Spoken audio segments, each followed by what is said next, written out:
Braves in this series. At least that's what we're hoping tonight. And the first from Kawakami is called a strike, and we're underway in Atlanta.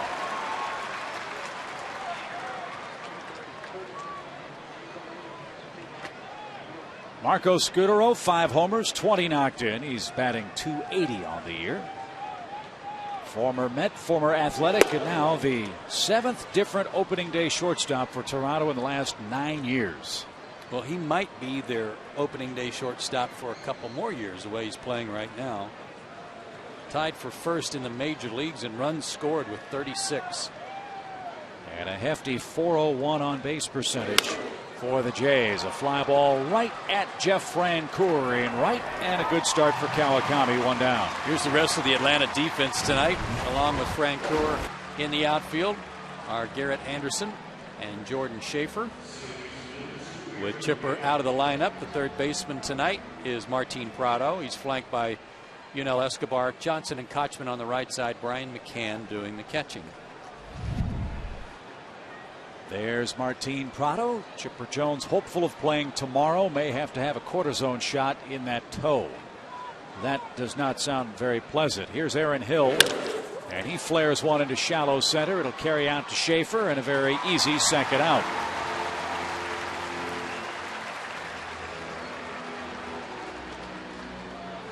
Good start for Kawakami. Quick outs. Toronto's offense, though, formidable. They're number 1 in the American League in runs, hits, average, RBIs, and total bases. They're hitting .304 on the road as a team, and they're 3rd in the American League in homers and on base percentage. And that's really been the knock on them for the last couple of years. As you see, Gene Tennis, right-hand man for Cito Gaston. If there has been a baseball purgatory, it has been in Toronto. They finished 3rd or 4th seemingly every year for the last 5 or 6. Behind the Yankees and the Red Sox. Last year they had to contend with Tampa Bay finishing ahead of them. And the main culprit has been offense. They were 21st in runs scored last year. Things picked up quite a bit, though, after Gaston took over. Their team record was 51-37 after he took over, and you can attribute a lot of that to an improved offense under Gaston and Gene Tennis. Alex Rios down 2 strikes and somehow avoided getting hit. 1 ball and 2 strikes now to the Jays right fielder with 5 homers, 21 driven in. Got a huge contract extension opening day last year. He signed through the 2015 season with the Jays. And Kawakami has a spotless first inning. Dazzling stuff. Retires Scutaro, Hill, and Rios very easily. Now Roy Halladay to the hill in Atlanta.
Get the lineup out there.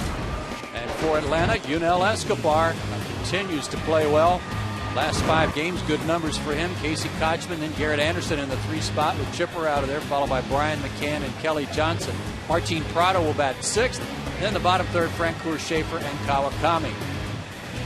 On the mound for Toronto, Roy Halladay, 31 years old, 6'6", 230 out of Arvada, Colorado. He was the #1 pick by the Blue Jays in '95, coming off a start where he beat the White Sox 8-2. He went 7 innings, gave up 1 run, 1 walk, struck out 8. He's the 2003 American League Cy Young Award winner. And he's an astounding 72 games over 500 for his major league career. That is incredible. Won 20 games last year. Here's the umpiring quartet for this series. Behind the plate tonight is Mark Everett. Jerry Davis is the crew chief at first. Gorman at second. Buckner at third. Unell at 301, as Joe mentioned. 4 homers, 21 knocked in, 10 doubles.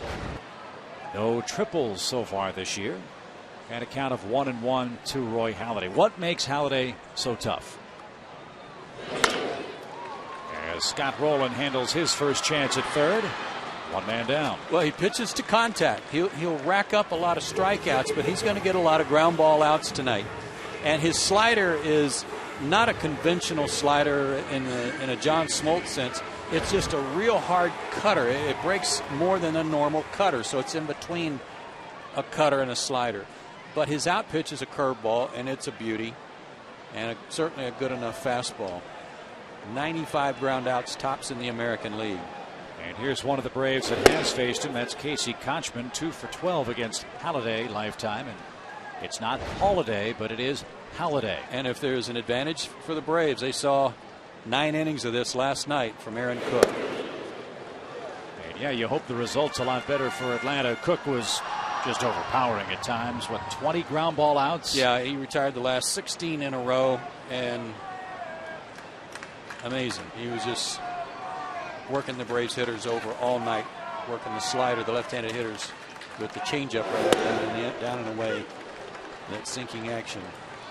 Well, Halladay certainly came into the major leagues in exciting fashion. His second career start came within 1 out of a no-hitter in 1998. Back then, he threw 95 miles an hour, and it was straight as a string. In 2001, after having some major league success, went all the way down to Class A ball to rework his motion, rework his delivery, became that low 3/4 styled pitcher with all that sink and movement, and the rest, they say, is history. A 5-time All-Star, a Cy Young Award winner, and the part I like the best, the point you mentioned in the open, a workhorse. Goes 200 innings. Well, he has the most complete games in the major league since 2003. 36 of them, 10 more than the nearest competitor. Little broken bat blooper. There goes the no-hit bid for Halladay.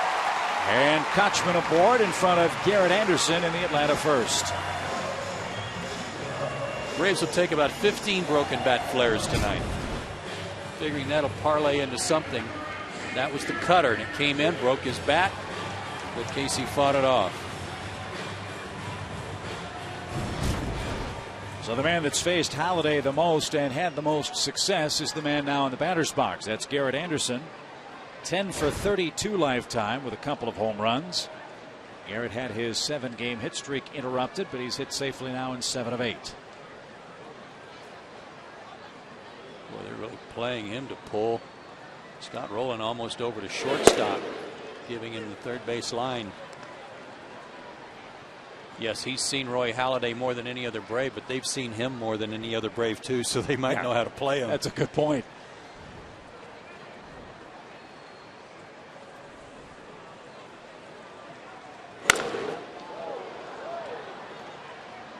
Here's the defense for the Toronto Ball Club tonight.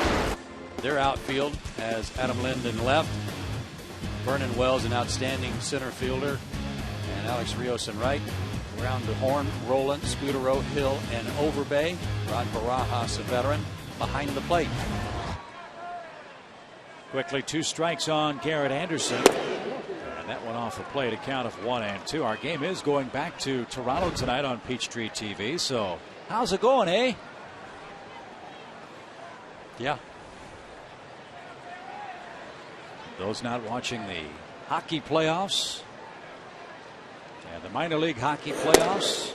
Welcome to Atlanta as Anderson takes a called third strike and didn't like the call. 1 on, 2 outs now for Brian McCann. Backdoored him, and look, watch this pitch. It kind of has a bow in it.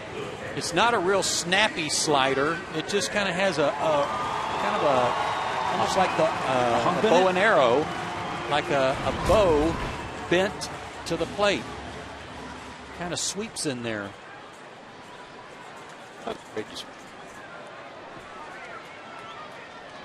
Here's Brian McCann, 266 his average with 3 homers and 13 driven in.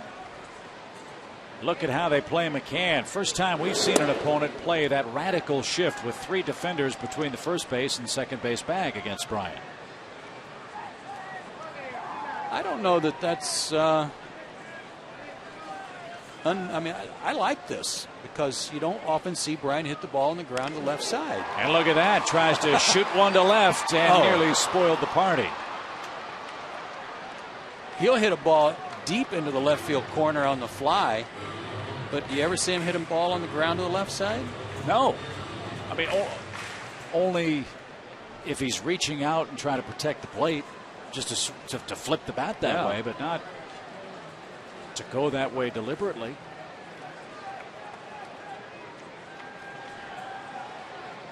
So you've got Scott Rowland, the Toronto third baseman, playing up the middle where the major league shortstop would play. Scudero where the second baseman would play, and Aaron Hill on the cut of the outfield grass right between first and second.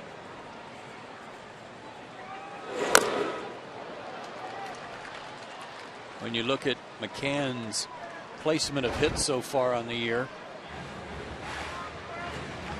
out of his 21 hits, 13 have been to right field. So they're basing a lot of their defense on what you're looking at on your screen.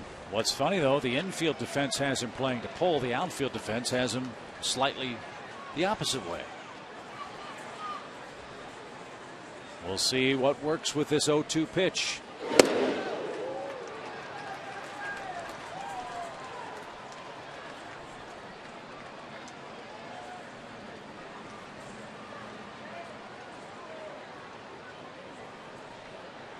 Trying to keep the ball in on him once they got ahead in the count. Might see another backdoor pitch like to Anderson. And he was ready for it. He's doing a nice job of pushing the pitch count of Halladay up. His next will be the 19th of this inning. Unlike Toronto, where they pitch inside in the climate controlled conditions, it is a muggy night and with 30-minute delay for him. We'll see if that has an effect. And again, the wind blowing in. 2-2. He's had some shoulder trouble periodically in his career, none in the last couple of seasons, but he also suffered a broken tibia when he was hit by a line drive from Kevin Minch that knocked him out of commission. That was about 3 years ago. Breaking ball, fly ball to right. Rios dives, can't come up. Kochman didn't pick up the ball for a moment, but he'll make it to third without a play. Another bat goes down a hero. The Braves have 2 broken war clubs, but as many hits and a threat here in the first. Golden opportunity even with 2 out. That breaking ball just kind of hung out over the outside part of the plate, and Brian did pull it just in front of him. I don't think Casey was going to have a chance to score even if he just kept running, but first and third against Halladay, a guy who doesn't give up much, if he can cash in. So first and third, 2 outs for Braves second baseman Kelly Johnson. He moves up a slot in the order without Chipper Jones in there. Kelly's been hitting 6th on this homestand. But he bats in front of Martin Prado, who waits next. 1 ball, no strikes. Kelly's really due to get hot. He's hitting .280 this month, but hasn't hit a homer since April 14th. Yeah, you hitters like to get guys like Halladay in your home run book, don't you? Oh, boy, is that a feather in your cap.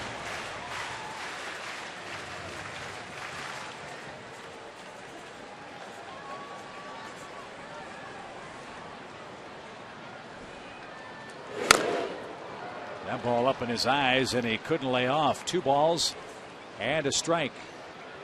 Remember the Braves when they faced Santana in New York on the 11th of May, got a run in the first inning, put 3 hits together. Had an RBI hit from Matt Diaz to plate a run in the first to take an early lead, and they need to try and do that again here tonight against this guy. And as we know, they've been so good all year with 2 outs. Now Kelly, a pitch of decision, 2-2 with 2 outs and 2 on. Braves that game against Santana had some very smart at bats. Everybody seemed to have a plan when they went up there. They executed it. Didn't always turn out to be a base hit, certainly. But they had very solid, tough at bats against Santana. Inside corner. Kelly didn't expect that.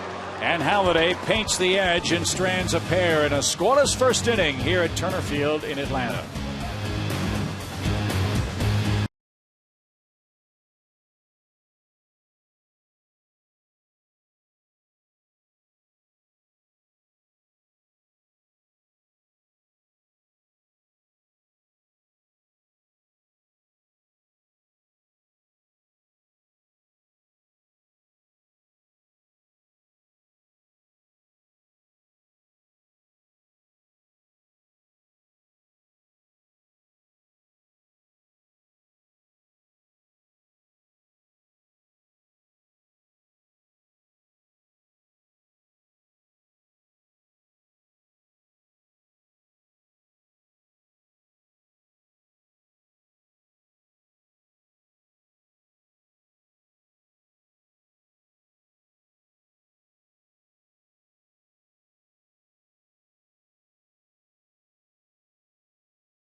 Time now to take a look at the Piedmont Hospital injury report.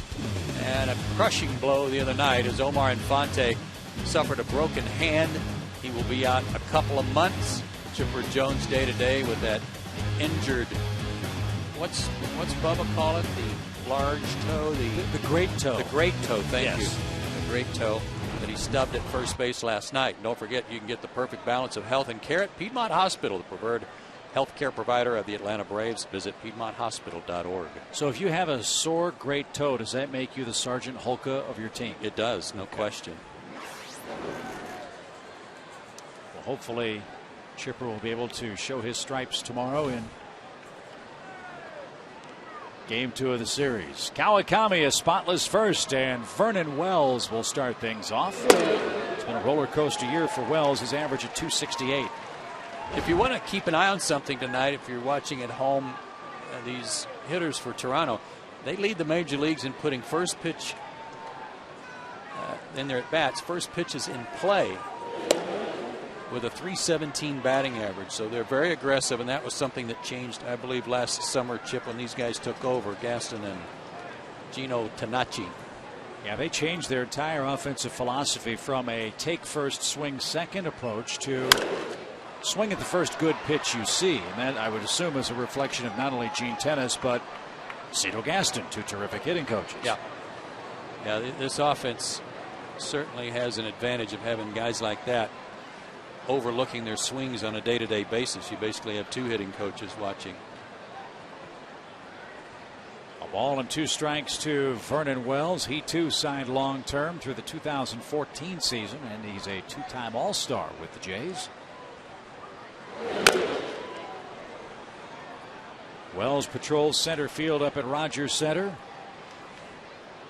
and he's hoping to repeat the glories of Devon White, who was such an integral part of the Jays championship clubs. But they can hit, no doubt about it. And they know that with Halladay out there 35 times a year, they've got an outstanding chance to win those games. It's getting the staff settled behind him that they're working on here in May. Wells rolls out, 4 up, 4 down for Kawakami.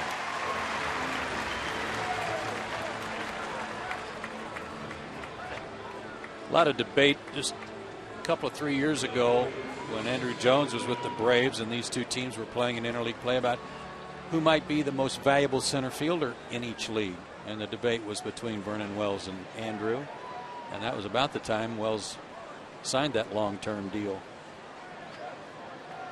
So he's the first out in the second. Adam Lind, the left fielder, coming up. 7 homers, 35 driven in, and a .303 average for the product of the University of South Alabama. 3rd round pick back in 2004.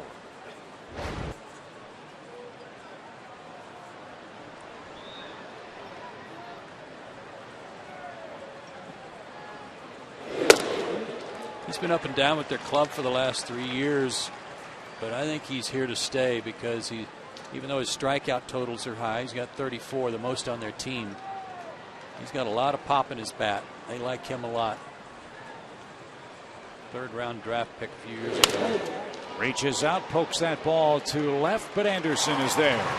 Kawakami using the favorable wind conditions to his advantage so far. That's the 3rd flyout he's recorded in the game. And now Scott Rowland's up. Braves fans know all about his game after all those years with the Phillies and then, of course, the Cardinals. Last year began so sadly for him. He broke a finger late in spring training, started the year on the disabled list, then sprained his shoulder and wasn't able to play the full season, which helped contribute to a very disappointing offensive year for this Jays ball club. Well, they need him to be right. And anytime you can have him batting 6th in your lineup, that's a good sign. Rolling a .283 lifetime hitter. Quickly finds himself in a 2-strike hole. Just wonder at his age, and he's by no means an old man, he's 34, but wonder how he's going to hold up on that turf in Toronto. And that ball got in on his hands a little bit, and it's fly to straightaway center. Kenshin Kawakami looks like a new man tonight. 6 men up, 6 men down.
Counts and descriptions of this game may not be disseminated without the express written consent of the Atlanta Braves.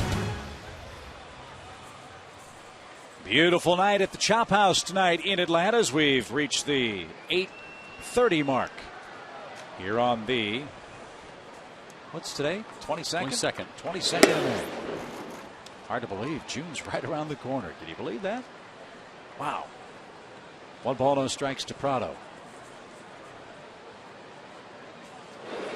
I'm ready for a little late May, early June weather is what I'm ready for.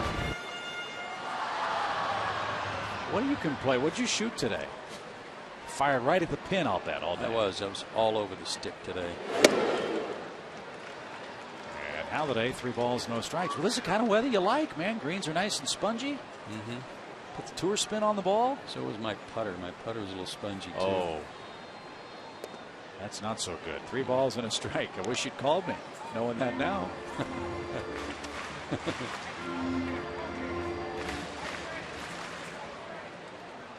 Prado at 3-0-6. Now faces a full count.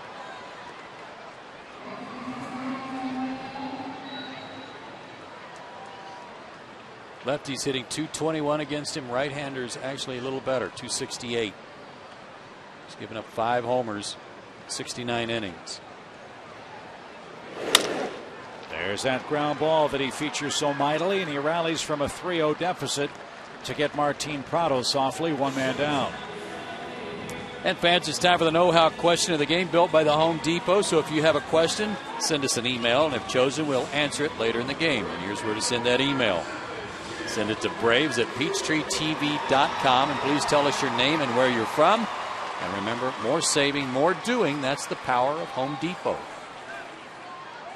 Jeff has 3 hits in his last 6 at-bats, hitting .252 on the year.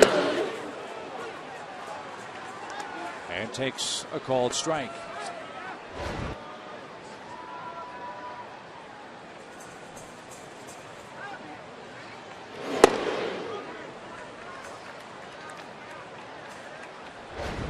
Braves outfield, a point of concern with respect to the power.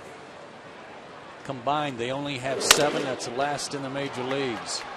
Overbay was playing Jeff up the middle. He inside out of that ball, and is another easy out.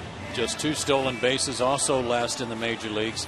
By comparison, the 3 outfielders playing tonight for the Blue Jays have 17 homers compared to the 7 of 4 guys. And you look at the Braves' home record, 8-12. It's not surprising that that's the case. This is a very big ballpark. It's a pitcher's park. If you don't hit the ball out, you don't run, you're going to have trouble scoring runs from time to time. And right now, the Braves have neither one of those commodities in great abundance. Schaefer hasn't hit a homer since Game 3. Francoeur has not hit a homer since May 1st.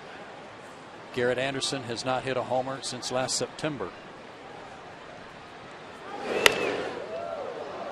Halladay ahead of Schaefer 0-2. You know he'd like to get him and have Kawakami starting the 3rd. Well, the Braves thought in spring training, and still do feel, that they'll have enough power spread up and down their lineup to be able to go toe-to-toe with the big slugging clubs in our division. But so far, they've hit just 29 as a team. And this is their 41st game of the championship season. Toronto, by comparison, has hit 52 with a DH, I should point out. 2 balls, 2 strikes. That's the best fastball he's thrown tonight. Might have been a 4-seamer, 93. Tried to come up and into Jordan, trying to take advantage of the scouting report they have on him, trying to tie him up.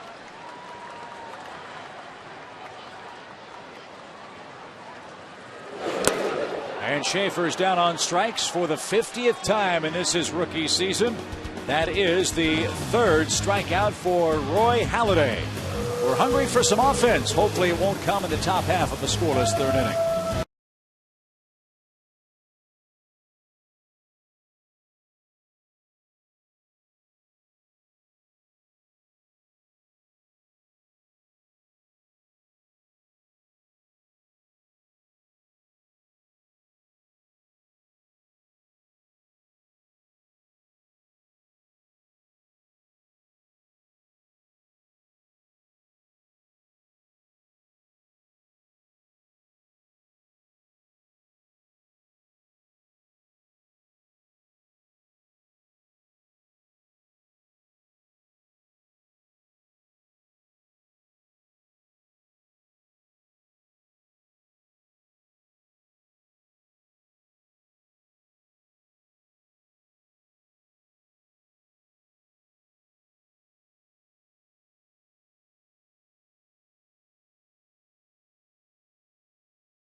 Comcast Channel 802, Charter Channel 707, and DirecTV Channel 17. Check your local listings for other cable systems. The Braves play here on Peachtree TV in HD. I miss it when you used to telestrate the channels when we mentioned it, when we got to read that promo. I'll start doing that again just for you. Okay. Time's a wasting, man. Well, and JJ does such a good job, you really don't have to decorate those numbers too much. No, that's because true. It's clear, concise, and to the point. Kind of like the way Kawakami's pitching. 6 up, 6 down so far in his first 2 innings. And now Lyle Overbay starts things off in the Toronto third.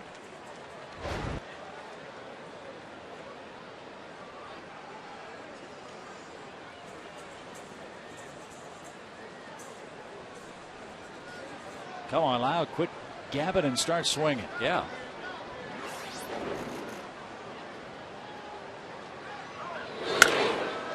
Popped up on the first pitch, foul ground. McCann over near the Toronto on deck circle and has no play.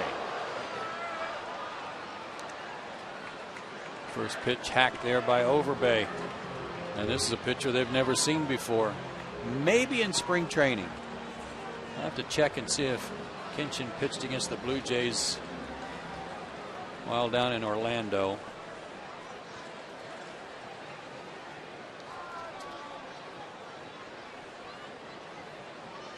And my notes show that he did not. So the advantage, you figure, the first time through goes to Kawakami. And so far, been much more aggressive, I think, in the strike zone with these Toronto hitters. 1 ball, 1 strike. Former Arizona Diamondback and Milwaukee Brewer Lyle Overbay. Well, here's the thing. If he could be aggressive in the strike zone, just don't be aggressive right down the middle. You know, work the outer third, work the inner third, and stay away from the center of the plate. That's where he's been getting hurt. Good pitch there, good location. Overbay checks to see if the pitch was a strike. Had he not swung? And the answer he got was yes. Well, is it a fair point to wonder whether or not Toronto is really this good or good enough to win the American League's Eastern Division this year? Hanging breaking ball. Overbay didn't miss that, and he singles into center. That's the first hit and first base runner in tonight's ball game. After all, the Jays have only played 9 games within their division so far. That will be the proof in the pudding. Once they really get in the teeth of the schedule against the National League or American League East, we'll find out. You're right. Big hanger that stayed up. An easier time of it for Overbay. I think a lot of it's going to rely. They're going to rely on Brian Tallett, Scott Richmond, and a guy coming back to the rotation, Casey Jansen, who did not pitch at all last year because of a torn labrum. Well, that is the remarkable thing about this club. At one point, they had 6 pitchers on the disabled list, 5 starters, and B.J. Ryan, who was once their closer. J.P. Ricciardi said, "We're bringing some kids up from the minor leagues who, quote, probably shouldn't be here." That's not exactly an awe-inspiring statement, yet those kids did a terrific job of keeping them in first place, with guys like Ryan and Jansen all starting to slowly come back and pitch in rotation. Yeah, and they're going to score runs. We've already seen that. We've already talked about that. When their leadoff man has 20 RBIs, the Braves' top RBI guys are Francoeur and Escobar with 21, and Escobar is now leading off. But if your leadoff guy is right in there with some of your power hitters in terms of production, you've got a well-rounded lineup. No balls, 2 strikes to Barajas. He's a double play candidate. Well, they just got swept by the Red Sox, which many fans thought would be an early barometer as to how the East was going to go. Boston right now is just playing with so much confidence. And for Toronto, they were in all 3 of those games. And probably wish they had Halladay pitching against the Red Sox rather than against the Braves in this interleague matchup tonight. Right. Well, they got the next best thing. They got Johan Santana pitching against the Red Sox tonight for the Mets, and he's winning 4-3.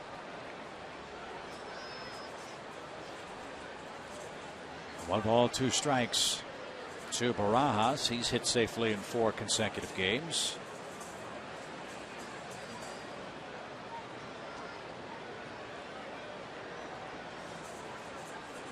I got a chance before the game to talk to Atlanta's Michael Barrett, who's traveling with the club now. He's been out for a while. Barrett was having all kinds of problems in his upper back, his chest area. They didn't know what was going on. They came to find out he had 2 broken ribs. And only now are the ribs starting to mend and get back together. That's a terrible injury to have to deal with, I'll say. 1 ball, 2 strikes. And cued foul to the right side.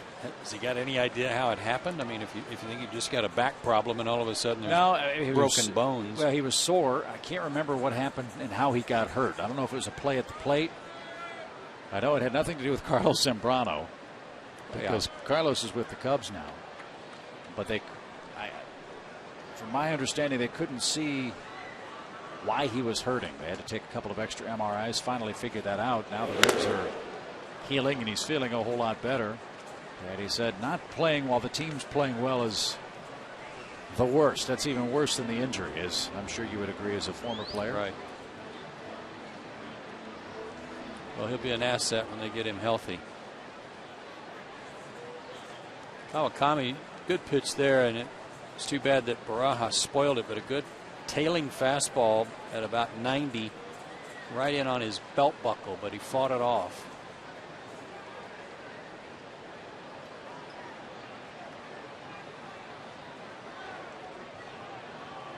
Boy, that was a late call.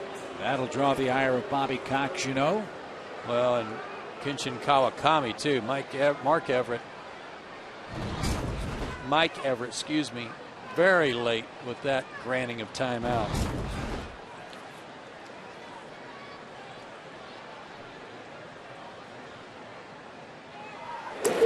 In the dirt, 2 balls, 2 strikes.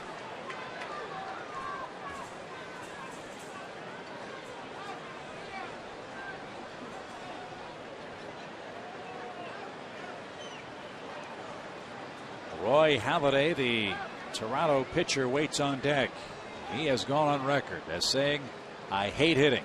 Doesn't like it, doesn't want to do anything except bunt. We may have a chance. As that ball popped up a mile high on the infield, a chance for Prado at third. Well, he'll give way to Escobar now. 1 out.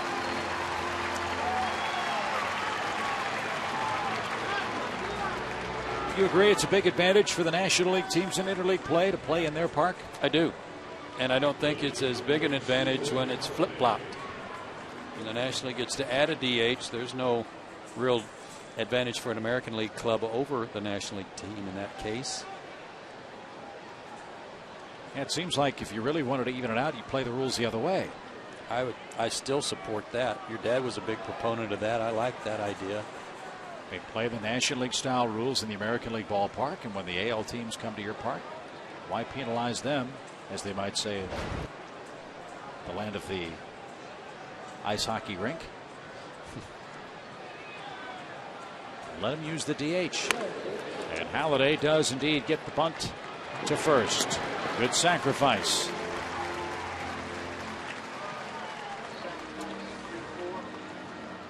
Three-4 on the sacrifice. Overbay in scoring position. Scutaro will hit. As Joe mentioned, 20 RBIs on their club out of the leadoff spot, so you can't take a nap here even with 2 outs.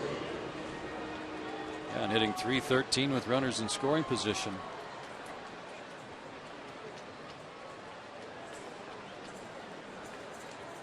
So Halladay gets the bunt.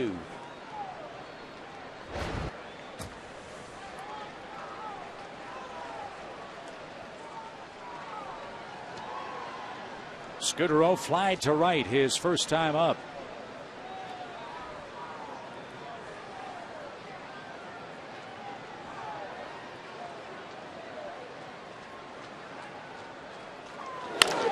And a ground ball to short should be easy for Escobar. It is. He pitches around, does Kawakami, a leadoff hit. Toronto strands its first base runner in a scoreless game, middle of the third.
Check out Rod Barajas and how he's framing this. Watch this backup here and how he brings the ball back to the center of the plate. Wanted this ball in the dirt. Halladay put it in the dirt.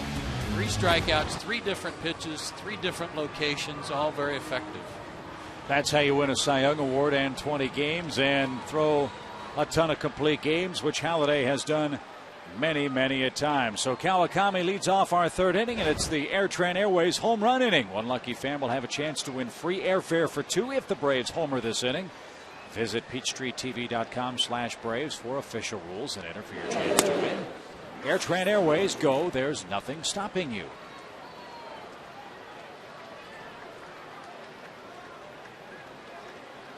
Kawakami at 231. He has 3 hits this year, but Aaron Hill takes care of him in this 3rd inning. 1 up and 1 man down.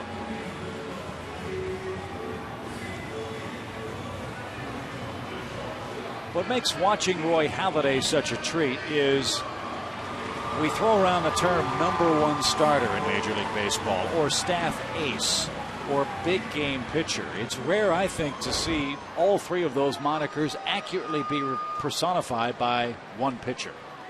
And that guy for me is this man, Roy Halladay. Well, he can do a lot of things to help you win in the way he does it, but those complete games are just, they just don't happen anymore. And those 17 complete games, more than any other team except Cleveland, that team has 19. Amazing. 1 ball, no strikes to Escobar. And you're right, it saves you innings out of your bullpen, which when you have to go to lesser guys in rotation, you can save those innings quite obviously. If Halladay has difficulties in the 6th, 7th, or 8th innings, he knows how to pitch out of those jams because of his experience. And when you talk about a guy being a staff ace, you don't just talk about, Joe, do you, what he does between the white lines. You talk about what he does in that locker room and clubhouse by example. And he is a terrific leader on this ball club. Last year, 246 innings. His career high is 266 innings back in 2003 when he had 9 complete games. That's tapped right back to the mound. In fact, it's safe to say that the big contract that A.J. Burnett got with the Yankees, he ought to send 10 or 15% of that to Halladay for the influence he had on him last year with Toronto. They were a nice 1-2 punch. Blue Jays just couldn't keep Burnett around. Actually, it was Burnett's option, wasn't it? Yes. To take a hike. And he might have to take a hike tonight. The Phillies are all over him, 5-1 in their interleague series tonight in the Bronx.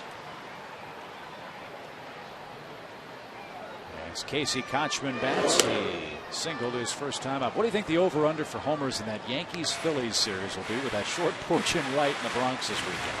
It'll be probably 20. Well, there's already 4 tonight. Gosh. And they're only in the 7th inning. Swing and a miss.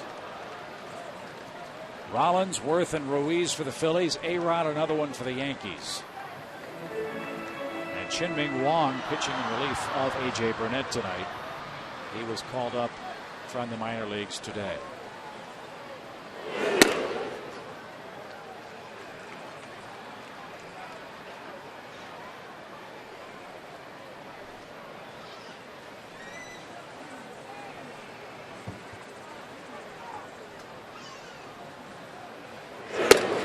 Something else you need your ace to do is when you are on a losing streak, not let it get too long. And he's done that since 2003 after a loss. This guy's 50-19.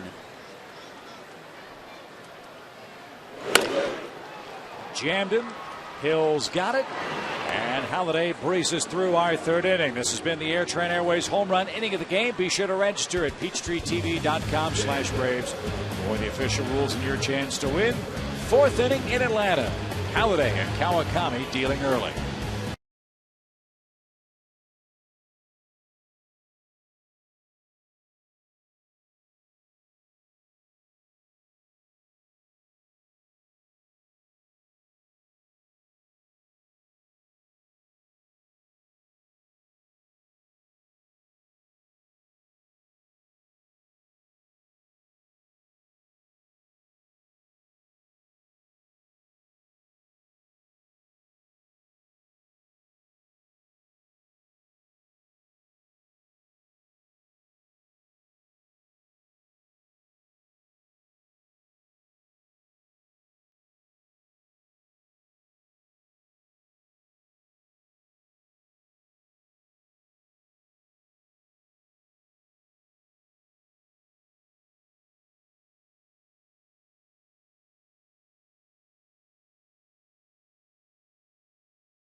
Tonight's Toyota Tacoma trivia question. And that question tonight is, since 2006, who are the only 4 pitchers with 10+ complete games?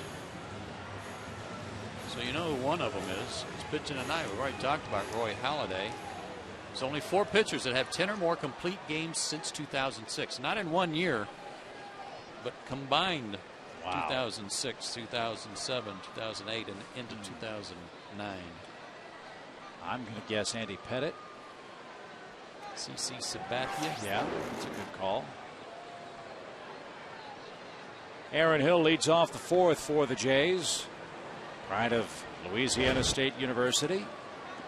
More hits than anybody else in baseball right now has Hill, with 67 of them coming into play tonight.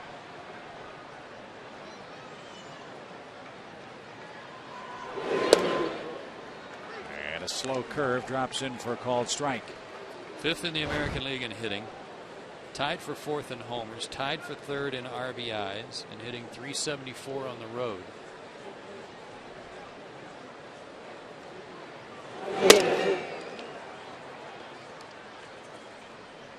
He can really turn the double play. He can really hit. As we mentioned earlier, a concussion last year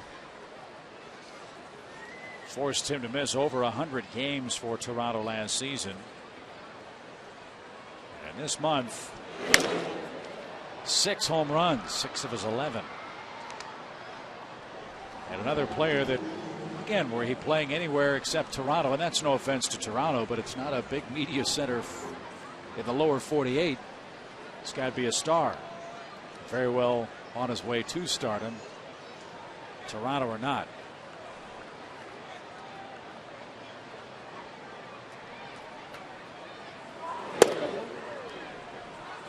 Two and two.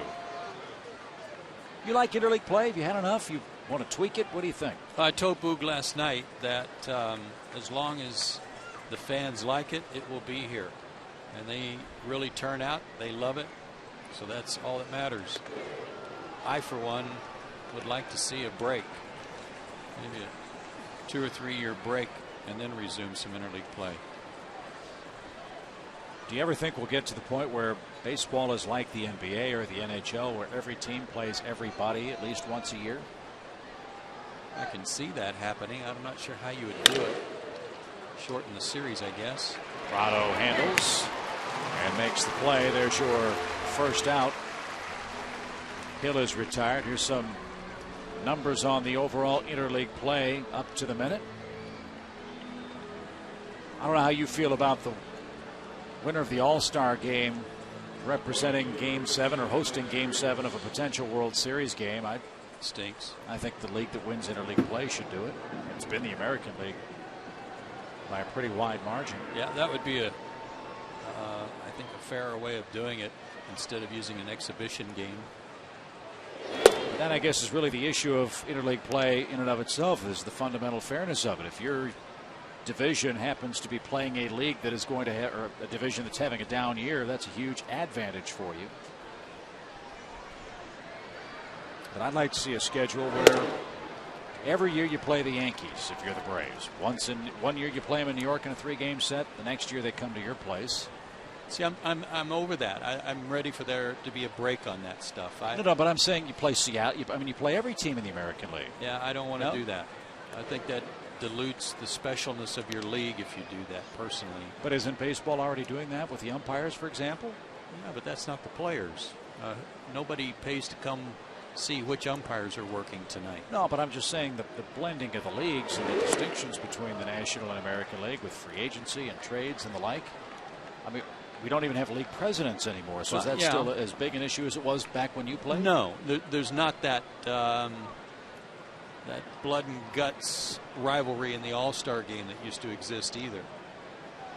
That's why you can't put so much weight on the All-Star game as to give home field advantage for the World Series. Into right by Rios. And Kawakami gets another fly out, 2 out. But to take your point's a good one, Chip, about how there's some a bit of schedule imbalance by the National League East having to play the American League East, while the American League West is playing the National League West. there's a schedule advantage out west. So if you're going to continue with interleague play, then go back to a balanced schedule where you're playing everybody in the National League an equal number of times instead of this weighted in your division. In your division. I agree with you on that. I mean, we used to talk about that all the time with the Cubs. Do you really need to play the Pirates 18 times to see if you're better than the Pirates? 12 or 13 would probably be enough, don't you think? Home and home. I guess if it was balanced, it would be 2 trips to each city, and they'd make 2 trips to your city if you're going to maintain the interleague play. And that makes it fairer. More fair. More equal. That too. Yeah, balanced. all 4 of them are right. 1 ball, 1 strike. But you're right. Fans love it. Ground ball at third. Prado 360 and gets him by a step. Good play. Kawakami has allowed just 1 hit through 4 innings tonight. Braves offense trying to get something going against Roy Halladay in Game 1 this weekend at Turner Field.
For the 4th, good pitching duel here.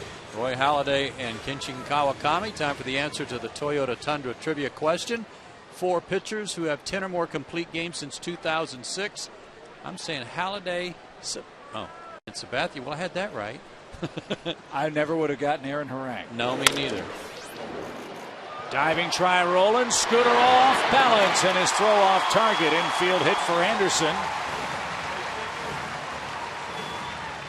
And that snaps a string of 7 in a row retired by the Toronto right-hander. They even had that shift on for him, but just out of the reach of Roland. You can see him way over towards shortstop. Diving effort, and then too far for Scudero to go toward the left field line to try and get him. Garrett, once he saw it get past Roland, could smell a base hit. Good start to the inning. His 11th career hit against Halladay. Leadoff man aboard for the Braves for the first time in any inning tonight. And now Brian McCann bats. They don't have the shift on as they think about a double play ball off of his bat. And ball 1 to Brian McCann.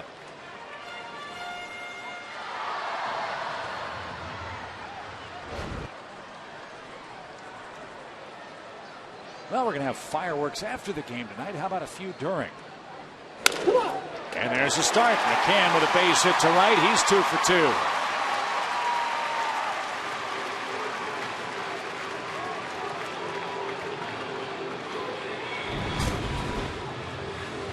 Didn't have the big shift on for him with less than 2 outs. So that opened up the hole on the right side. See, there's not 3 guys over there this time.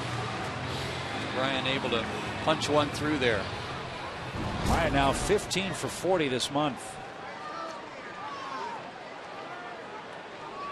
So his average climbing into the 270s perhaps. And now Kelly Johnson, the batter, frozen on the inside corner by Halladay, and that was that pitch that was so beautifully framed you showed a second ago by the catcher Barajas.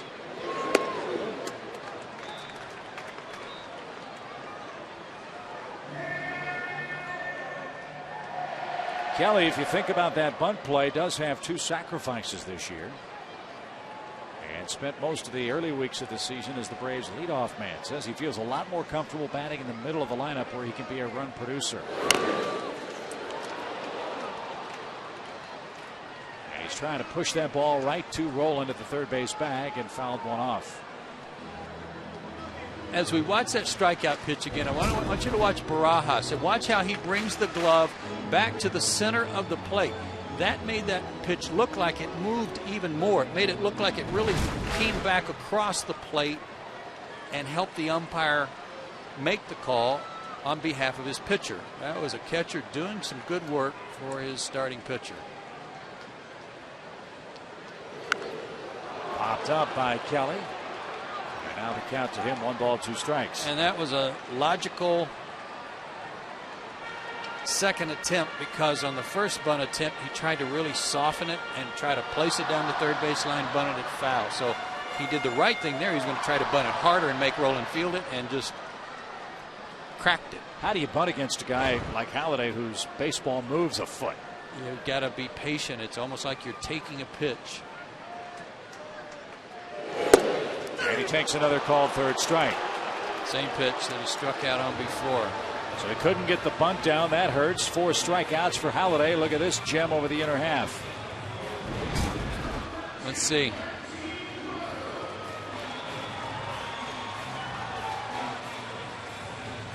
That ball is really coming back. A little bit up, but not high.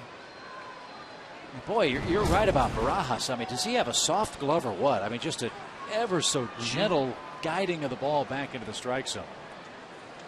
There might be 2 outs he's stolen in this game. Here's Prado. And the curveball dances in for a called strike. Well, you get chances against this guy, you'd better get him. 2 on, nobody out. Now 2 on, 1 out. No movement by Anderson or McCann. That's why you got to do the little things against these guys. You got to execute at every opportunity. Kelly's normally a very good bunter.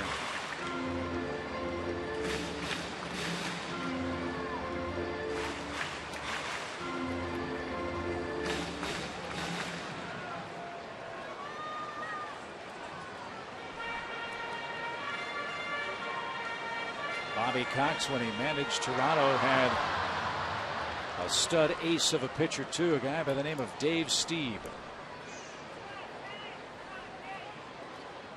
Was he a walk in the park? No, sir. Tough competitor. He'd knock you down in a heartbeat.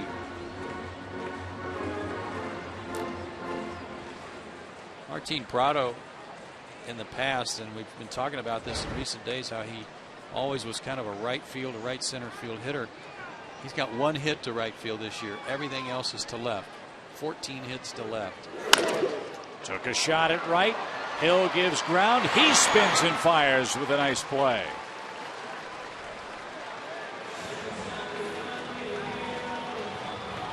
Well, he gave a lot of ground on that ball and fired a strike for the second out. And Prado trying to go that way, trying to take advantage of that opening over there. There's a little bit of a wide spot between Hill and Overbay because Hill's playing up the middle for the double play and almost got it through. So it's up to Francoeur in this Atlanta 4th inning. Jeff squibbed a ball to first and was retired in the 2nd inning. So he's 0 for 1 in the game. 2 outs, runners in scoring position, as good as there was in the big leagues at 583 in April. But May's been a tough month for him all around.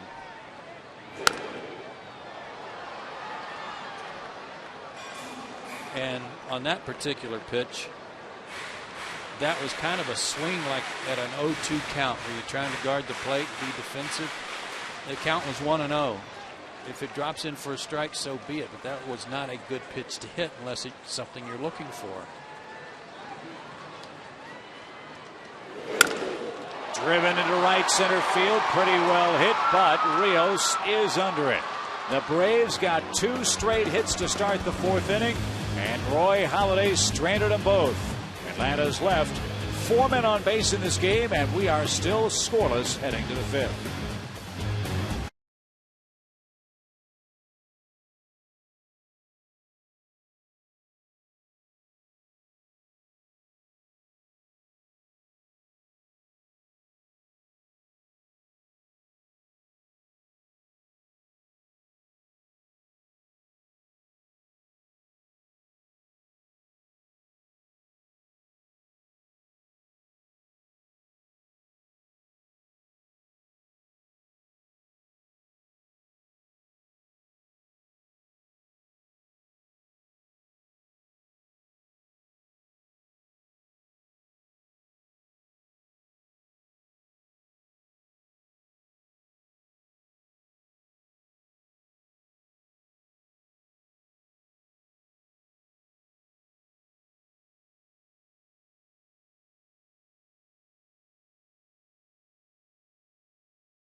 And the best in Southern hospitality. Jameson and you deserve a new deal.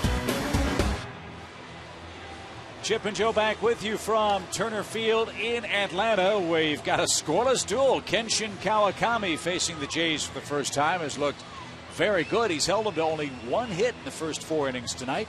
Braves have 4 hits against Roy Halladay, but Joe a moment ago missed a golden opportunity by not getting a bunt down to take a lead tonight. Yeah, if they get the bunt down, they're in position for Prado's ground ball to get a run home.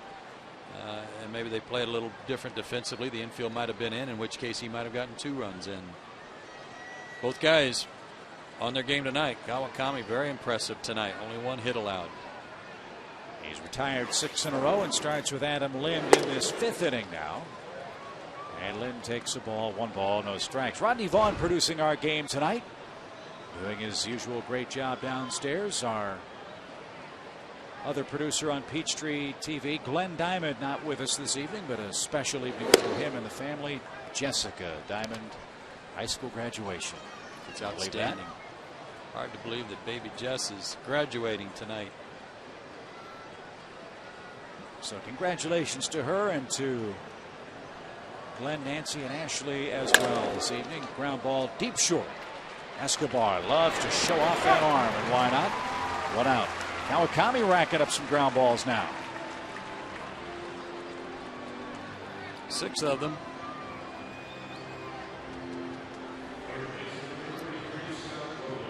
Making very good pitches to the corners today, to the outer third, to the inner third. Really that hanging breaking ball to Overbay, the only real problem he's had tonight. Here's Scott Rowland. He flied out his first time up. And that is Kawakami's game, pitch to the corners. But when the pitch starts at the corner, it's not a strike. If it starts in the middle of the plate and moves, he can get a lot of action, right? As long as it goes to the middle of the plate and moves and doesn't just go to the middle of the plate. Yeah, right, exactly. He hasn't had trouble with that tonight. Ball 2, 2 balls, no strikes. No, he's been very good tonight.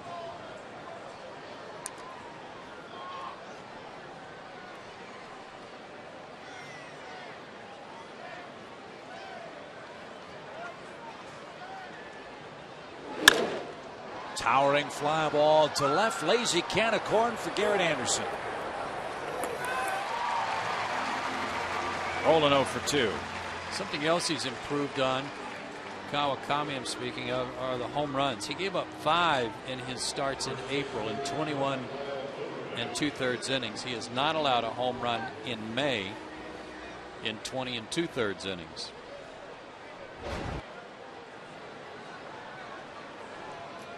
And with the wind blowing like this, let them hit it as high as they want. Yeah. Overbay with a base hit. In fact, has the only hit of the game. Didn't mean to, and falls behind a strike.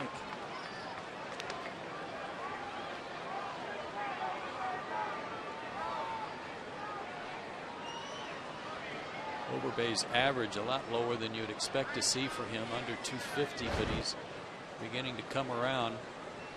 And that base hit his last time up bumped it up. 8 RBIs though in his last 8 games.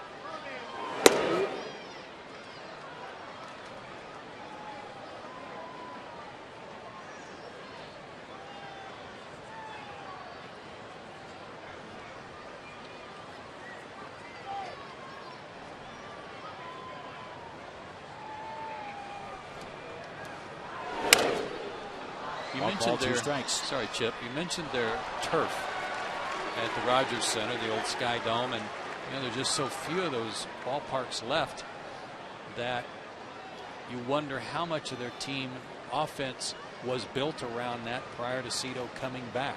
Trying to just put the ball in play, get runners, moving them up, hitting and running, stealing. Kind of the money ball philosophy. Yes. Work the count. Base percentage, all those things are important. I don't know. I think we've talked about this. You're not necessarily a money ball guy. I mean, on base percentage is important, and working the count is important. But when that's a means to an end by itself, there are many teams that are very successful that way, at least as far as winning World Series are concerned. And another hanger is banged into right field. Overbay's 2 for 2. Well, he'll be 10 for 10 if he keeps getting that pitch. But it comes with 2 outs. Ryan sets up away. Had pretty good action on it too, but it just had the middle of the plate. It really wasn't a hanger, just in the center of the plate. Yeah, I apologize. That ball had such a big hump in it. Yeah. It looked like it just sat there on a tee. And tip your cap to Overbay. It turned out to be on replay a good pitch. Yeah, from up here it didn't look. It looked like he was up. Yeah. Well, here's Barajas. He popped out his first time up, a 4-game hit streak for the Toronto catcher. And a bullet is yanked foul for a strike.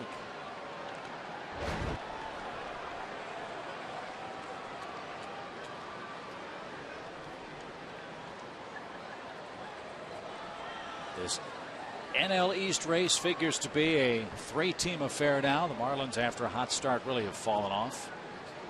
The AL East figures to be a 4-team race. As Tampa Bay very slowly creeping closer. Trying to get back to 500 tonight. And they are clobbering the Marlins 13-1. That's in the 5th inning. But they suffered another setback injury-wise tonight, didn't they? Yeah, Scott Kazmir went to the DL with a quad problem. And Troy Percival is leaving the team for a few days. He's having some arm issues and maybe contemplating retirement for Tampa Bay. Rumor is David Price will be coming up from AAA to start again for the Tampa Bay club. Toronto made some changes today in their roster.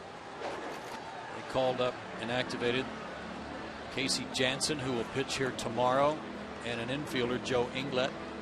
They sent out Travis Snyder, Brett Cecil, and Bobby Ray, an outfielder and 2 pitchers. And the Braves made a change too. Manny Acosta called up from Gwinnett, and James Parr, after 91 pitches last night, sent back to Gwinnett because he was not going to be available for a few days anyway. 1 ball, 2 strikes. The count to Barajas. And now 2-2. Anybody been able to figure out what happened to Chris Medlin last night? He said that he just lost it. He basically panicked. I mean, he admitted that he just kind of all of a sudden panicked. And it's too bad. Rockies roughed him up, and James Parr too. And with that throw over to first base in mind, remember he balked in the first inning that set up the first run of the game, and It is proven now that Casey Kochman did in fact tell him, I'm behind the runner. He gave him the sign with the crossed arms. I'm going to play behind him. And Medlin said, I knew that. I saw it. And I still tried to throw over there. So he took full responsibility for that too. I don't know if you and John Boog talked about it last night, but I thought the at-bat by Helton in the first inning was very telling. All those foul balls, you could almost see Medlin in his mind thinking, how am I going to get this guy out? And it's a shame that it was that guy. You know, if it's somebody else, he probably gets an out a lot sooner. Sure. On anybody else. But Todd Helton can battle you all night long if he has to, till he gets something good to hit. 2-2 count again to Barajas, and he's down on strikes. Well, everybody in baseball knew Roy Halladay was pitching tonight. Kenshin Kawakami opening some eyes too. Scoreless game, bottom of the fifth.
Notice, Joe, that we've had a lot of movies with Julia Roberts on Peachtree TV, and that's not a bad thing, is it? No. I'll be tuned in. My best friend's wedding. And our pitch speed brought to you this inning by Bear. As Roy Halladay will face Jordan Schaefer leading off this inning. Schaefer, then Kawakami, then Escobar. Good idea. Schaefer thinks about a bunt. Haven't seen him do that much in the last couple of weeks.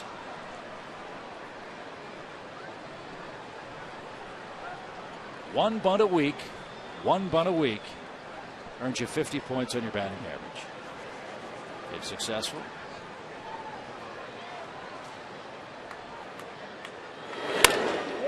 And a looping line drive caught at short for out number one. That was only a 90-mile-an-hour pitch from Halladay, and that pitch speed brought to you by Bear Advanced. Better science, better results. His best tonight's been 93, but most everything's been around 90, 91.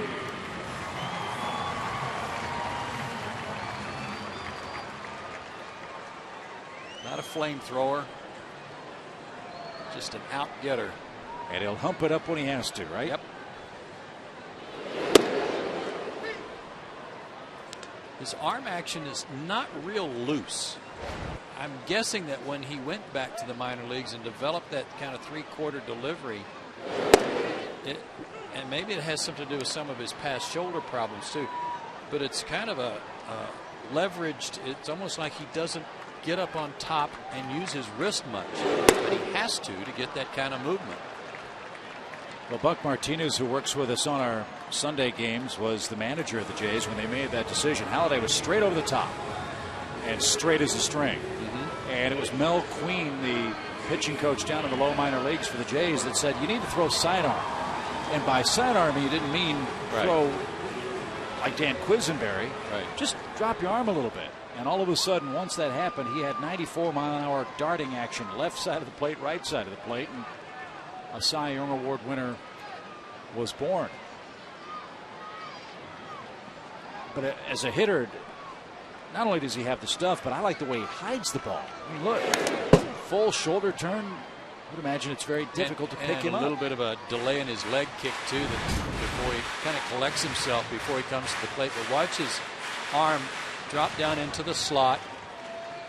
And then he really uses his lower body to help his arm come through and follow through.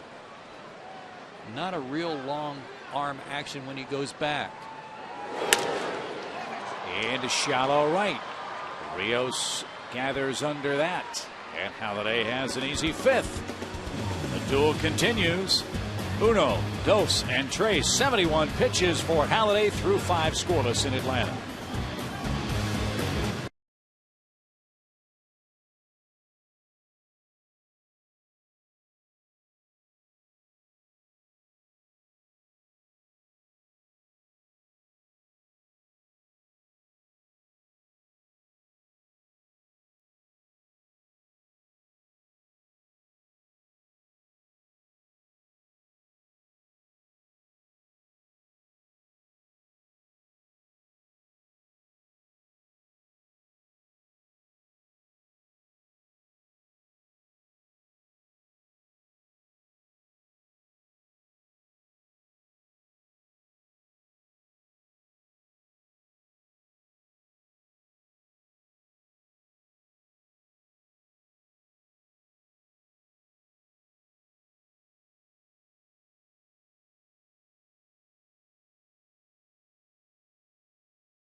Nothing stopping you. 2 more games here with the Blue Jays to conclude this homestand. Tomorrow night back here on Peachtree TV at 7 o'clock. Then Fox Sports South will have the game 1:35 first pitch. That broadcast will be on the air at 1 o'clock. And then the Braves head out on the road for a week. 3 at San Francisco. All those games on Sports South. 4 games in Arizona. And those games also on Sports South. Big Fox. And then Fox Sports South to wrap it up. And that Wednesday game could be a very special one if Randy Johnson wins tonight. If he beats Seattle, that'll be $299. Randy would go for $300 against the Braves on Wednesday. Wow. You know what? We talked about that at the beginning of the season, how from a timing standpoint that might be about right. Yep. And that wouldn't be the only special treat we might have. John Smoltz threw 3 innings of 1-hit baseball in Augusta, Georgia last night for the Red Sox. Guess when he might be pitching in the big leagues? Yeah, right. Well, you know what he's hoping that he can point toward. Well, he said actually he would prefer not to. I don't believe that. Well, that's a good point. But 19th, 20th, 21st in Fenway Park when the Braves are there is the potential time frame for John if he has no setbacks from his shoulder surgery. And a week later, Boston will be here. The 26th, 27th, and 28th of June. That's kind of where I figured it would come from. You think John got any golf in down in Augusta? Yeah, I was just going to ask you about that. You think that first outing for the Red Sox Class A team, he waited until they went to Augusta before he cranked it up? Yeah, that's possible. Now, all the weather in Florida has been terrible for about 5 days. The Red Sox said, well, the bad weather, we want to get John away from that and let him pitch while the A-ball team is on the road. But he also said in the story, you know, times really have changed. When I was pitching an A-ball, meal money was $4. Now they get $29. Wow. I don't know if that's a day or a week, but It's a day. you remember those days, right? Oh, man. $29 Yeah. a week was about what it Yeah, used to be. it's the truth. So again, John threw the ball very well for the Red Sox, and we wish him all the best. Got married last week too. 2-2 count to Holiday, and he takes a called third strike. One thing Cito Gaston did say about his pitchers hitting, the last thing you want to see is what's happened to so many guys this year, getting hurt and oblique problems swinging the bat. That's something these guys in the junior circuit aren't used to doing. I'll take that a step further. You know, watching Tom Glavine begin to take some swings in the cage. Remember, his latest setback when he was close to coming back came from swinging the bat. So he's been very careful that he takes that top hand off the bat kind of early on his swing now so as not to overextend his shoulder.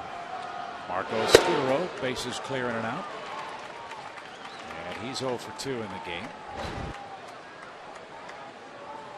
I know you played a lot in the American League. I know that you broadcast here in Atlanta and played in the National League a long time too.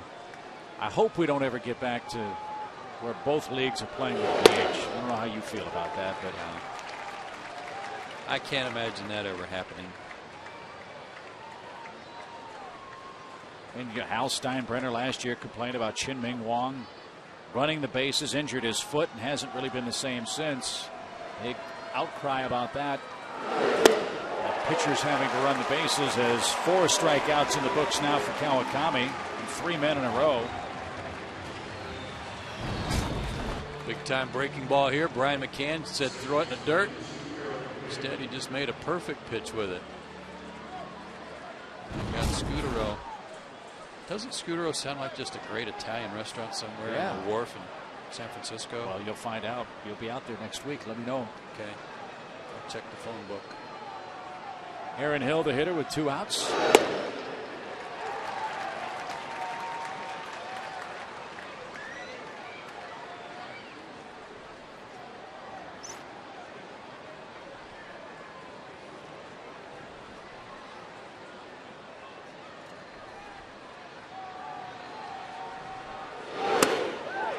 And he's down 0-2. Another off-speed pitch. Wonder which will get more play in Japan tonight. Daisuke starting for the Red Sox, or Kawakami pitching against Roy Halladay here in Atlanta. Or Stanley Cup playoff action. That's a never very know. good point.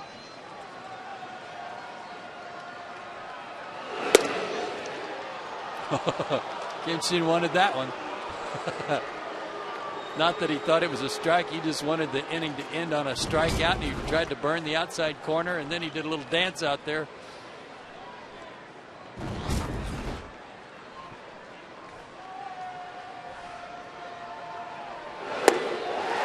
He strikes out the side.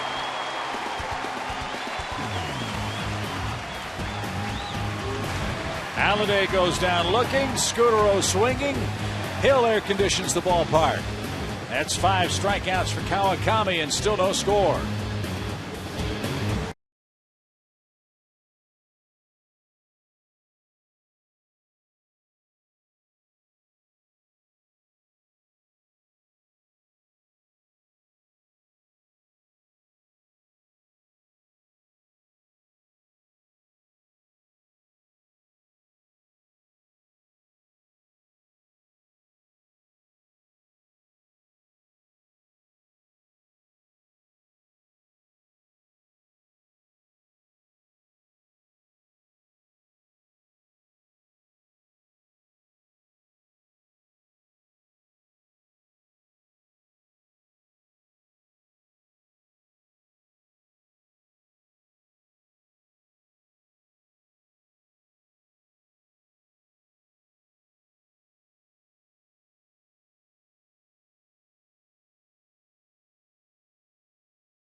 Well, a 30-minute rain delay at the start of proceedings tonight, but it's turned out to be a gorgeous evening as Casey Kochman drives one to center. That's playable shy of the track by Vernon Wells, and there's your first out. Let's check out our SunTrust Solid Performers, brought to you by SunTrust. Live solid, bank solid. The Interleague Hits Leaderboard. Pretty impressive company for Garrett Anderson.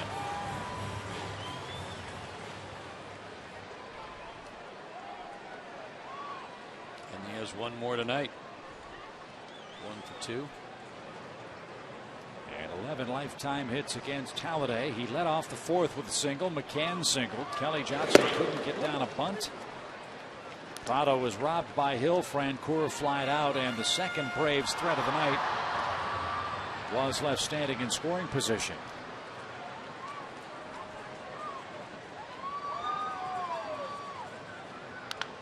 You know the old thing about quality starts? 6 innings, 3 runs or less. How about this guy? 6 or more innings in 55 out of his last 56. Again, staff ace, leader of your staff. Kind of like a manager penciling in his cleanup hitter 140 times a year. And he's gone at least 7 every start this year. His first 9. That's mighty impressive. Doesn't mean those were all quality starts. But that was in there. He was in there long enough to give his team a chance to win. You like that stat? Quality start? I'm not crazy about it because of the ERA indication, but I do understand that. I wish it wasn't called that. I wish it had a different name. Because I think if you limit a team to 3 runs over 6 innings, you're giving your team a chance to win. Somehow it needs a new moniker. Yeah, because 4.5 ERA is what that quality start pencils out to. Yeah. Maybe average start, something like that.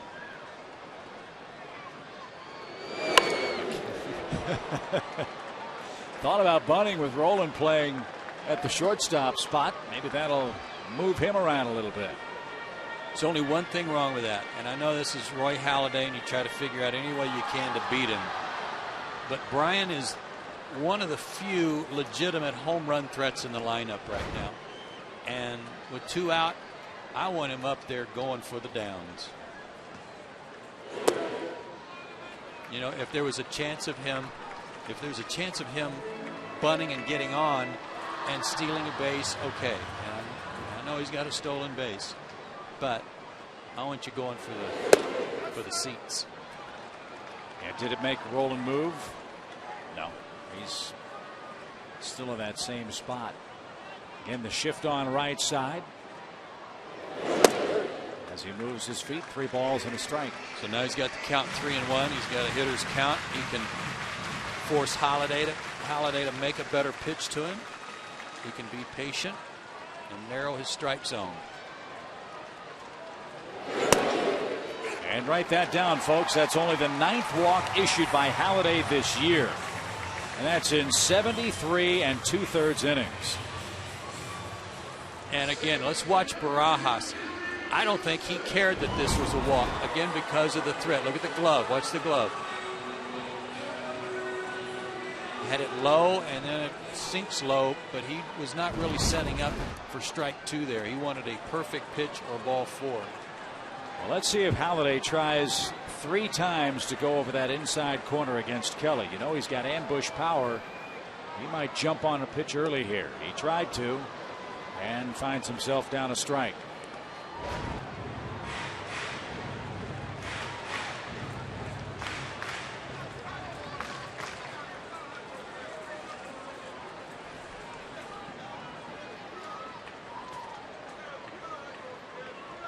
McCann got a huge jump and steals second standing up. I can't believe Roy Halladay didn't step off. Brian was halfway to second before Halladay ever broke for the plate. That was awesome. Look at Halladay looking at him.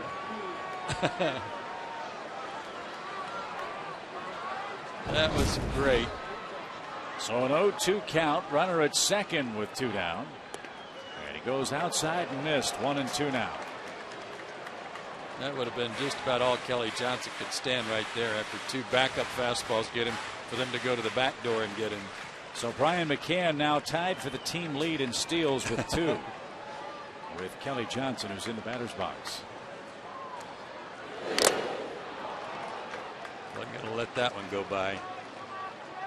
But since Brian walked, hey, okay. Swipe your way into scoring position. Isn't that what you said? With his blazing speed. Yeah, I was very protective of the fact that he already had a stolen base. And now he's got 2. Wells and Rios throw very well in the Toronto outfield. Haven't seen Lynn play before, so it's decent. He's got a decent arm. Let's see if Kelly can make contact. He does to the right side. Hill, close play, and got him by a quarter step. Kelly Johnson rolls out. Halladay issues his first walk of the game. The Braves have stranded 5 tonight, 4 of them in scoring position, and still no score.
Coca-Cola. Where else but the world of Coca-Cola could jog a 7-foot-tall polar bear? Take home a free 8-ounce glass bottle of Coke produced on site and taste over 60 different beverages from around the world. Make plans to visit the world of Coca-Cola today.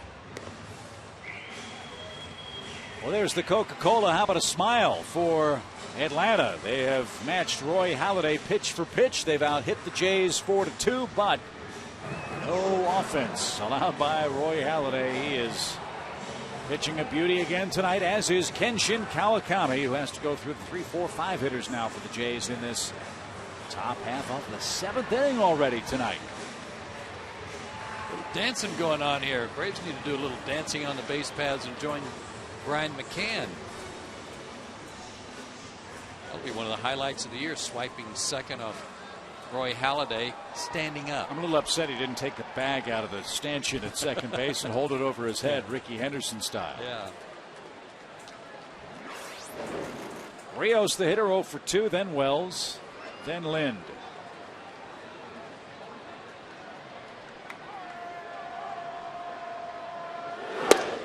Kawakami, by the way, has struck out the last 4 hitters in a row tonight. And has not walked a batter. Very sharp tonight.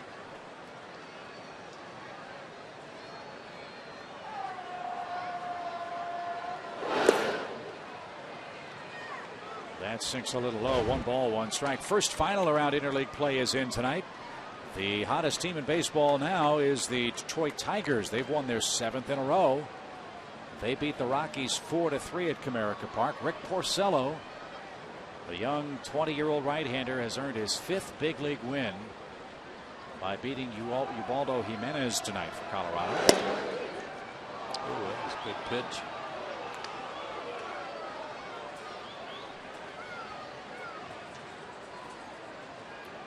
And the reason the Tigers are the hottest team is because the Yankees just fell. The Phillies beat them tonight 7-3 at Yankee Stadium. Line drive to short. Rios retired. 1 out. 1 out here in the 7th inning. And folks, how about this? On Sunday, June 7th, the first 15,000 fans will get a full-size Brian McCann replica bat presented by the Home Depot. For the best price on single game tickets, visit Braves.com/tickets or call 1-800-745-3000. June 7th, that's a Sunday. Brian McCann Bat Day. And don't count out those Brewers either. That's a good ball club. Ken Maka's got them playing exceptionally well. Many thought that the Brewers were going to have to outslug people to win this year in the National League Central. Hasn't been the case. They've slugged, but they've also pitched exceptionally well too. As Trevor Hoffman in his first season as a Brewer, perfect in the closer's role so far this year. Was he 10 for 10? I think something like that. I know he hasn't blown a save yet. Yeah. So they lead the Cardinals by 2, the Cubs by 4, the Reds by 4.5. In the National League Central, as Vernon Wells hits with an even count.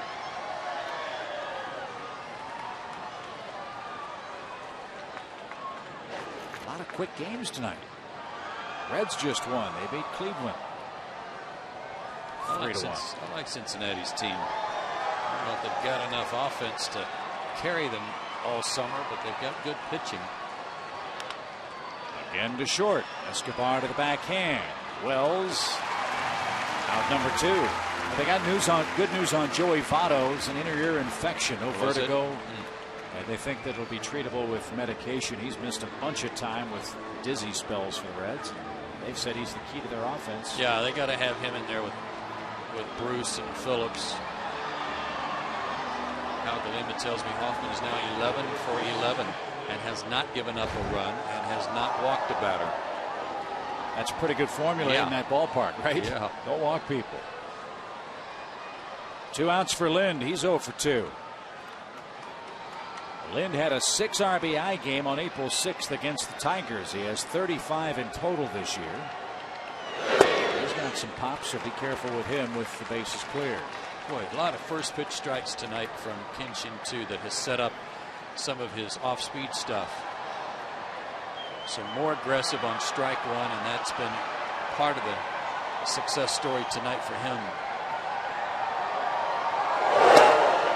Inside, outside, up in the zone, down at the knees. And at the knees, you just pointed out that. Look at this pitch. This is 90 miles an hour fastball with a little tailing action right at the knees. That is good pitching right there, folks. And the slow breaking ball takes care of Lind. 6 strikeouts for Kawakami. Time to stretch in Atlanta. What a pitcher's duel at Turner Field tonight.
Black 2, Monday at 9 on Peachtree TV. Great movies every night.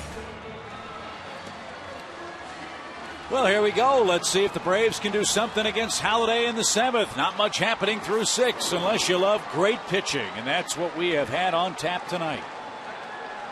Kenshin Kawakami, a 2-hit shutout through 7. Now Halladay has to buckle down, and he fires a quick strike to Martin Prado.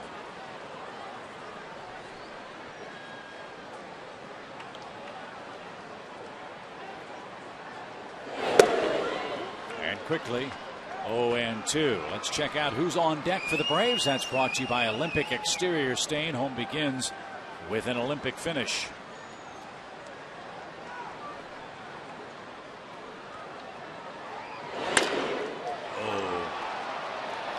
Breaking ball up a little bit. Martin got good wood on it. Couldn't keep it fair. Yeah, I might be more impressed with Halladay tonight. Maybe both of us, were it not for the fact that Kawakami has matched him pitch for pitch tonight. And I don't think anybody around baseball expected that to be the case because of the way that Halladay has pitched his last 5 or 6 games and the way Kawakami has pitched in his first season with the Braves. As Prado down on strikes to start at the bottom of the 7th inning. And that's not a knock on Kenshin, but let's face it, his reputation is not the same as that of Halladay, but it's growing with every pitch tonight. No, the odds were not good tonight going against this guy, but Kenshin has saved it for this guy tonight, his best effort. So Frenchie can take one out of here.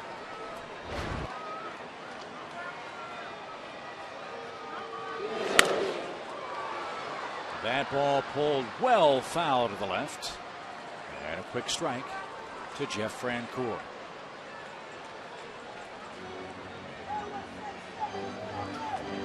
Isn't it funny how when you see good pitching performances like Cook last night, he had 2 strikeouts.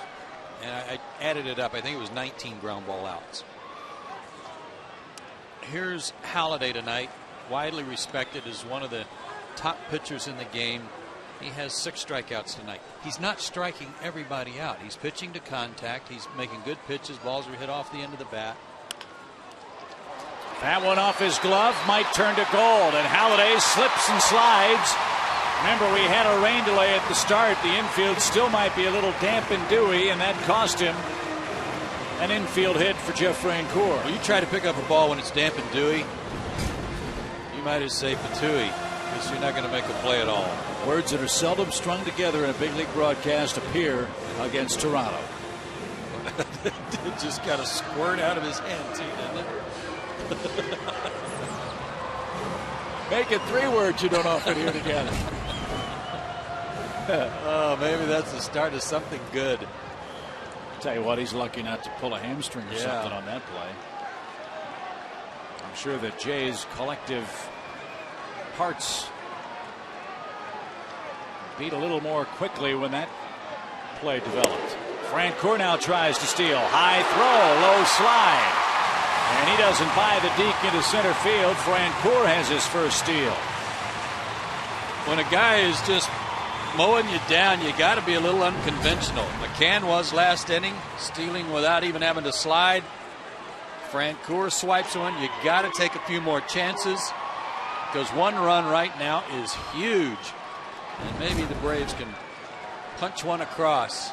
Soriano is up in the Braves bullpen. I don't believe anybody's up and throwing yet in Toronto's pen. 1 ball, no strikes to Schaefer. 1 out. He lines one to first. Francoeur way off the base, doubled up.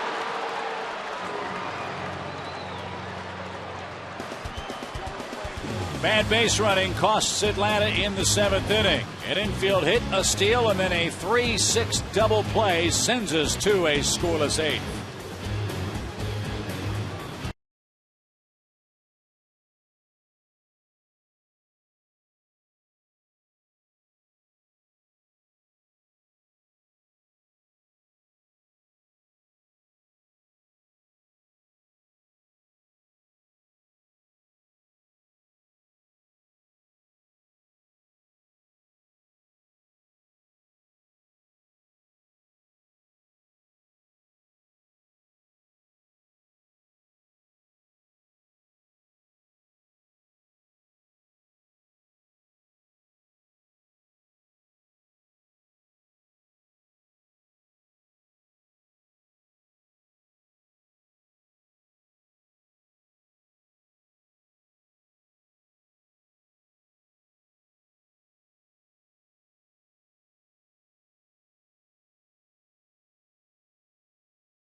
know-how question. It comes from Irma Weiner in Atlanta. I hope I said that right, Irma.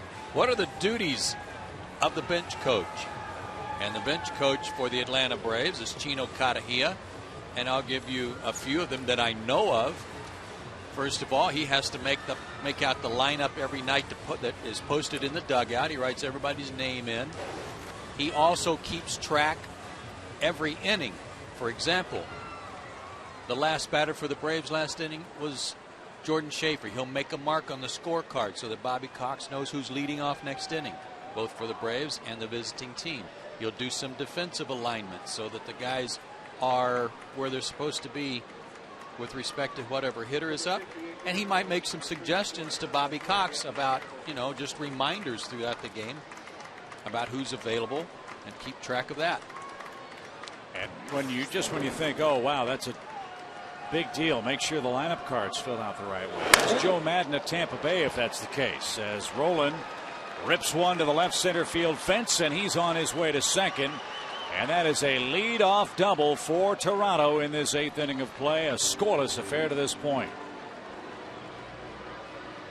So what do you think Chino's suggesting to Bobby Cox now with Kawakami into the 8th inning scoreless? Well, at this point, when it gets to be a defensive inning, Chino's up on the step checking out the defense, and Bobby's back there with Roger McDowell talking about their pitcher.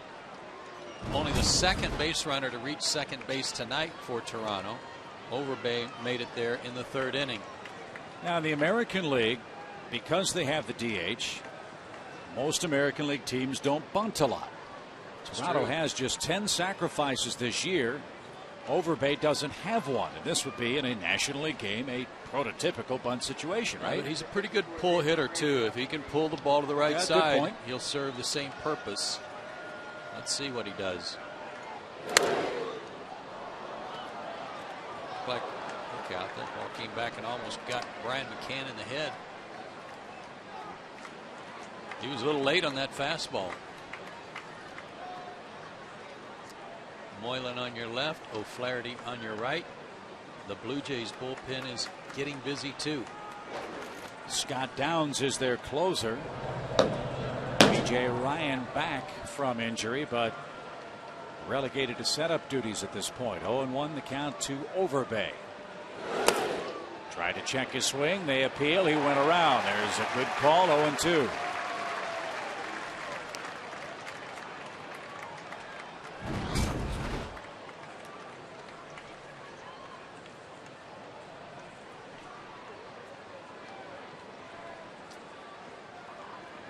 C.B. Buckner with the call.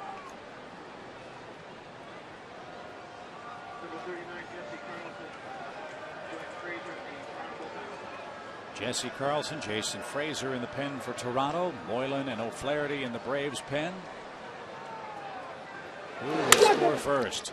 Kawakami fakes the runner back to second and takes care of Overbay. Good play, 1 out. Kinshin lines himself up pretty well on his follow through. He's in a good fielding position, and it paid off there. Squares up to home plate and able to reach that one hopper. He also made a good pitch getting Overbay to reach for it. Probably a ball, but the runner's still at second. So now Barajas becomes the key man in this inning, for Halladay is due next. If Barajas drives home Roland, maybe they'd keep Halladay in the game. If he doesn't, may take Roy out. That would be a moral victory for Atlanta. Let's see what happens. Strike one. You'd almost be tempted to walk Barajas just to force their hand. Yeah. I mean, at this point, set up a double play and see if they'd leave Halladay in the game or pinch hit for him. Barajas, by the way, hitting .361 with runners in scoring position, too.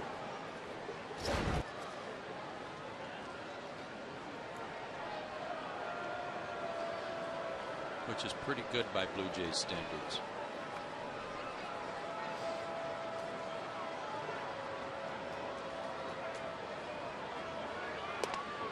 Just missed the corner. 1 ball, 1 strike.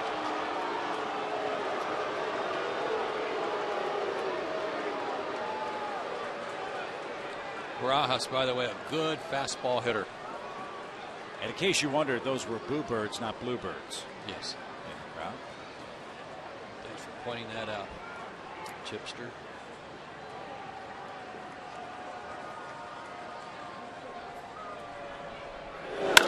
Line down the left field line, foul. Oh, that didn't miss by much. Barajas thought that hit was turning to gold, but it was foul by a foot.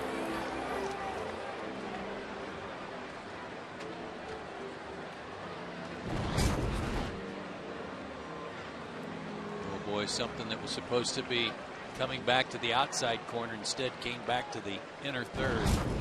But now ahead in the count. Don't have to throw him a strike. You got Overbay to chase something out of the zone, trying to get the runner over from second. Maybe Barajas will do the same thing. Kelly tries to keep rolling close at second. Now the 1-2 is in the dirt. Right where Brian McCann wanted it. Not only did he tell him he wanted it in the dirt, before the pitch was even thrown, he had his glove turned over, facing straight up, getting ready to block it. See his glove turned over? He wanted it down there and then took it right off the chest protector. Beautiful. And how about that? The textbook way to block a ball in the dirt by Brian McCann. Well, he's not just a stolen base guy. That's true.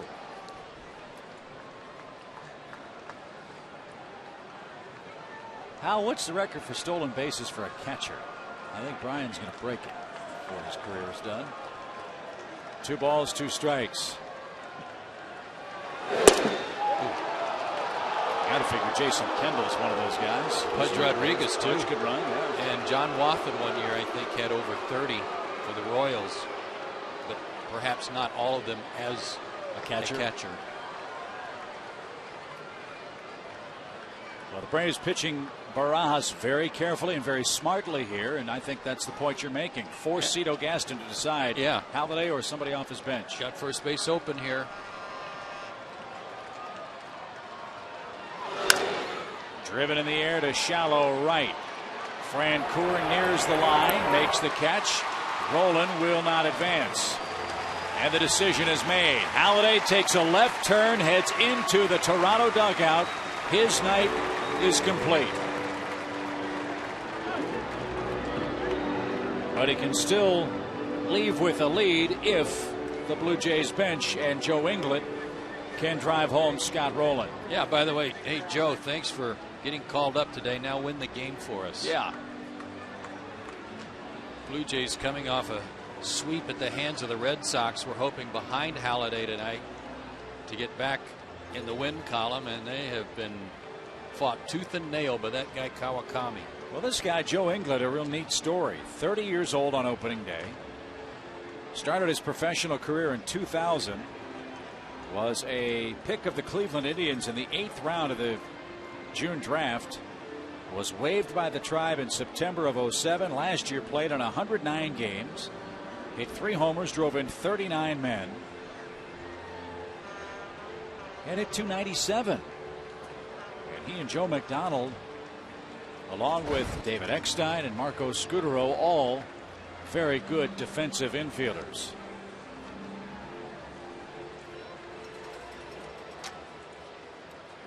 The Braves have bemoaned how much great pitching they have wasted at times this year. If Toronto doesn't score here, they will have wasted another spectacular effort from Halladay.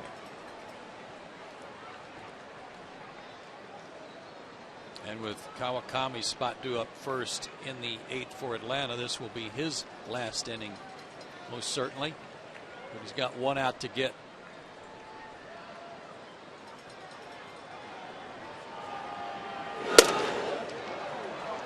And he's muscling up a little bit. His fastball in the low 90s. 1 ball, no strikes.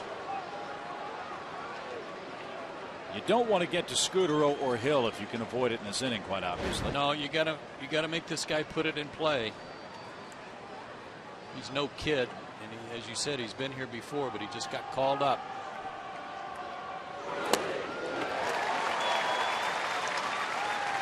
So his adrenaline is pumping. It's in a potential He's got a potential go-ahead run in the 8th inning at second base, so he's going to be a little antsy.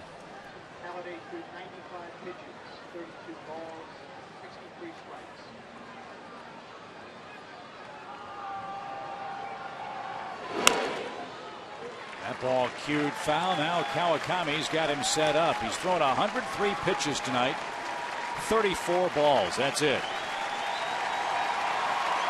He's been every bit as good as Roy Halladay tonight.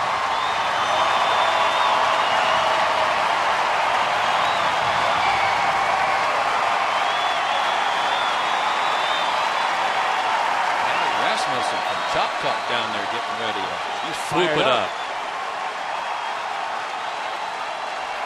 1-2 count.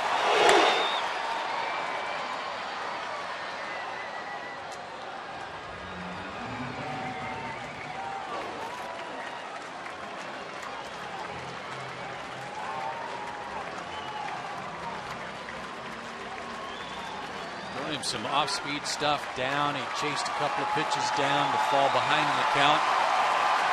Might have him set up for something inside, and again, it doesn't have to be a strike. It can be well off the plate.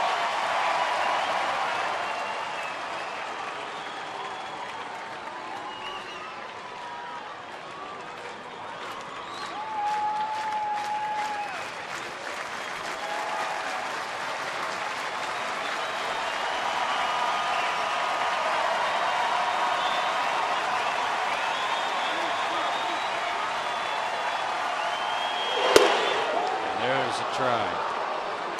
That was a very good pitch. That was the spot to go, but England didn't accommodate him. Up and in, and he lays off. And look at Kinchini. He's got a lot of body language out there. Yeah. He's fun to watch. He was right where he wanted it.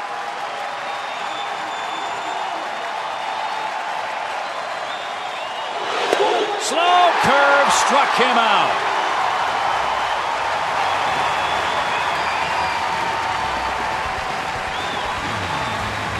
Some kind of duel tonight.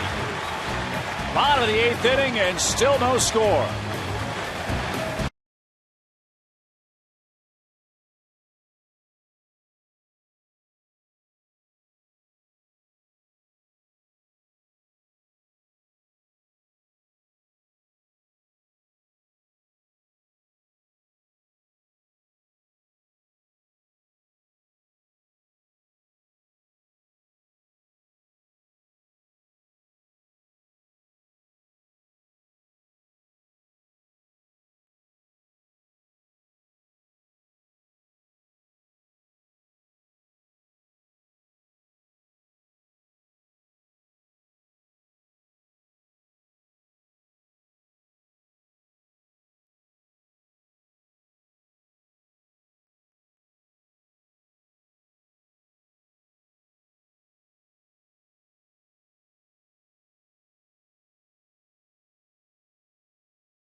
quick strike has Diaz behind 0-1.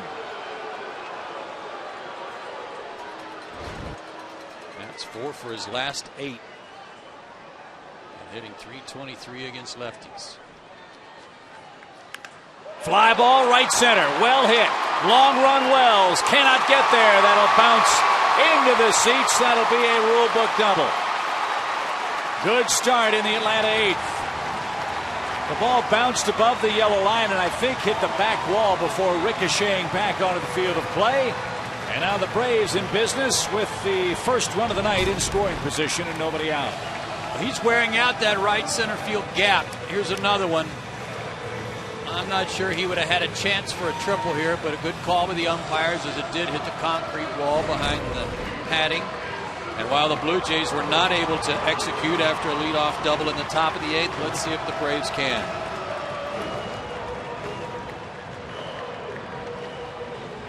Let's take a look at our Georgia Lottery scorecard brought to you by the Georgia Lottery. Today could be the day. Escobar's got to get this ball to the right side here and move Diaz up 90 feet.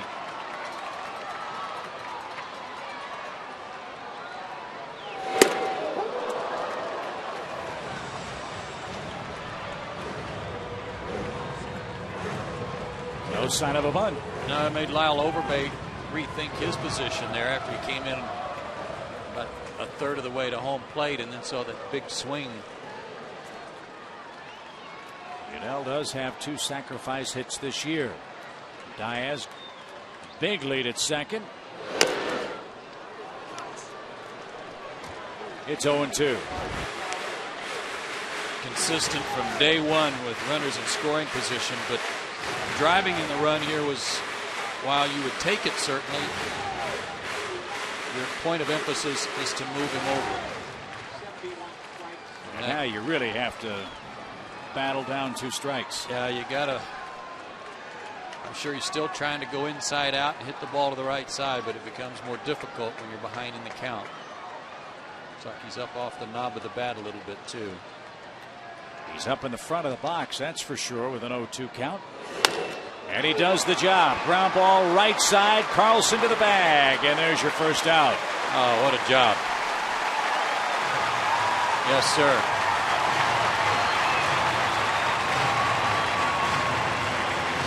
So now Carlson has the 2 left-hand hitters, Kochman and Anderson, with whom to deal in a scoreless game.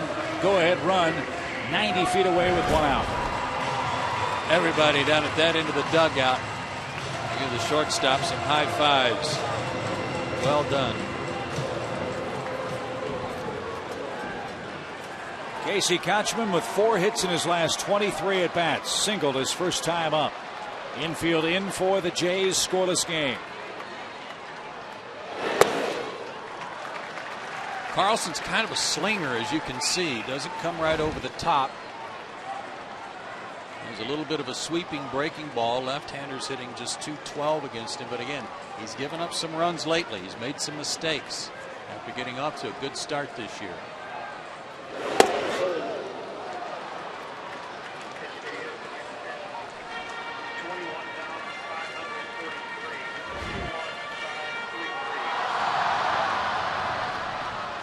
$21,533, hoping to see Kochman's first career hit against Jesse Carlson.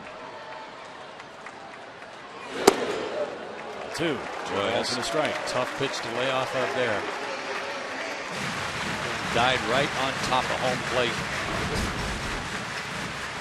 Patience by Casey, knowing that the pitcher is the guy in trouble here. Make him elevate one. He did. Fly ball left. Lind back. Diaz tagging. Catch. Throw. Not nearly in time. And the Braves break through in the 8th.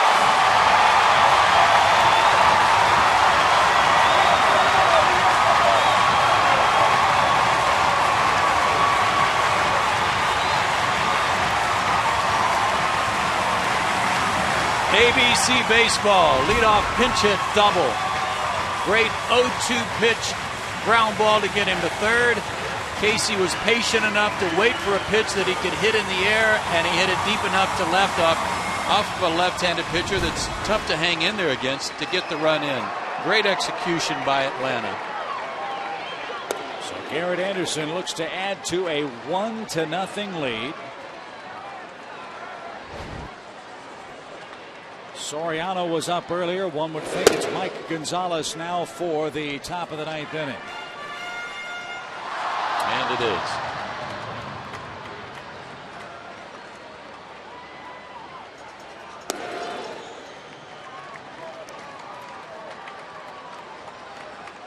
Toronto may be suffering from a little post-Fenway funk tonight. They were swept in that 3-game series and didn't arrive in Atlanta until about 3:30 this morning. In fact, talking with John Holland, the fine visiting clubhouse man for the Braves, by the time he and his staff got Colorado out of town and Toronto all unpacked, went home and got to bed at 5:30 this morning. So wow. A very long night for the Jays, who had to wait on the ground in Boston about an hour after their game. Fly ball into right center field, but Wells has it tailed toward him, and the inning comes to a close. But a leadoff double, Escobar's ground ball to the right side, and then Casey Kochman's fly out to left is played at the game's first run, and the Braves go to the 9th inning, leading Toronto by a run.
Saturday at 7 on Peachtree TV.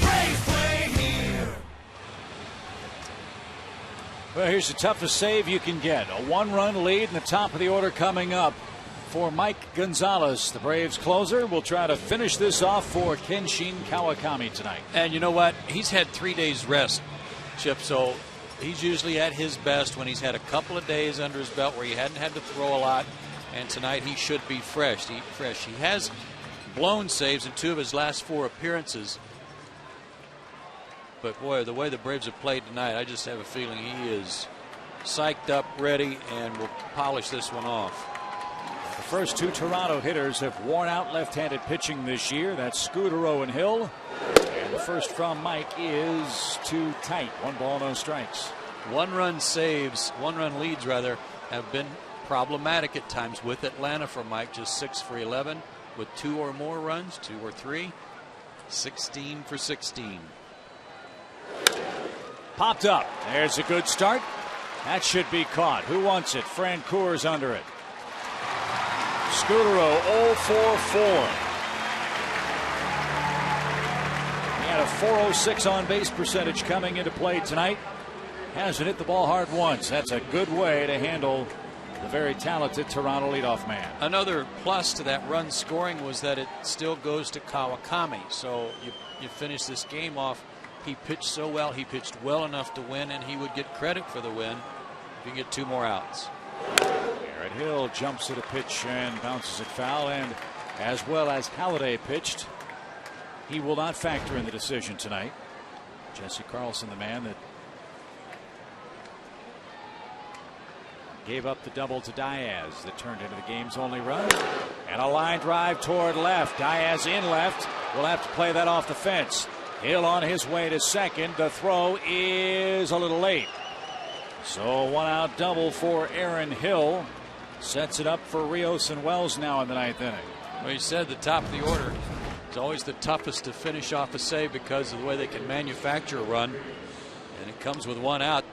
The double from Hill, but let's see what happens here with their 3 and 4 hitters in the lineup. Alex Rios 0 for 3 in the game.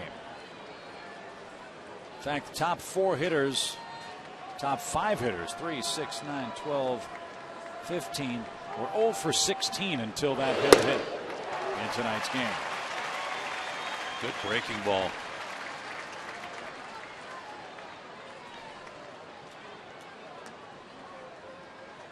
Neither Rios nor Wells has ever faced Mike Gonzalez before.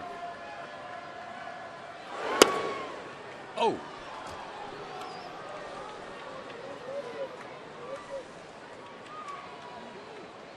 Did I have a reason to go, oh? Well, somebody take your M&Ms or something? Must have been low. Maybe that's what I was saying. Little squibber. That's going to stay fair. Gonzalez has to fire quickly and gets his man. A swinging bunt. Now Hill at third. Vernon Wells the batter. And we bragged about how Brian McCann went to that butterfly style stop on a ball in the dirt. Here's where he has to use it if Mike brings up that wicked slider against the Toronto center fielder. Well, there's just more ways to score from third than there are from second. And one of them's a wild pitch or a pass ball. So the pressure shifts a little bit to the defense here to make a play. And Wells tonight has put it in play 3 times. Ground balls to the left side all. You've got Lind, a left-hand batter, waiting on deck. So if the old adage is true, you don't want the Jays superstar to be the man that ties this game. And he was thinking about putting him in front. And more first pitch swinging from everybody in the Jays lineup in the second half of this ball game too.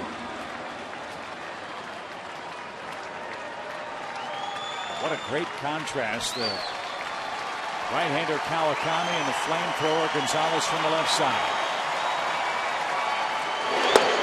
Strike 2. Took a little off.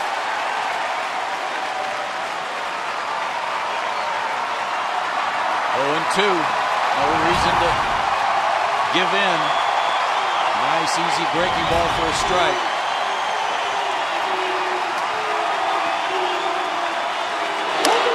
Chop toward third. In between. Hop. Prado recovers. Throws. And got him. What a play.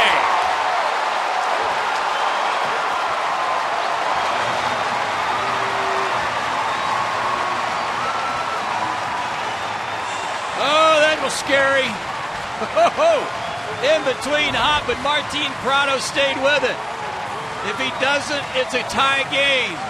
Came off the heel of his glove, but he kept running.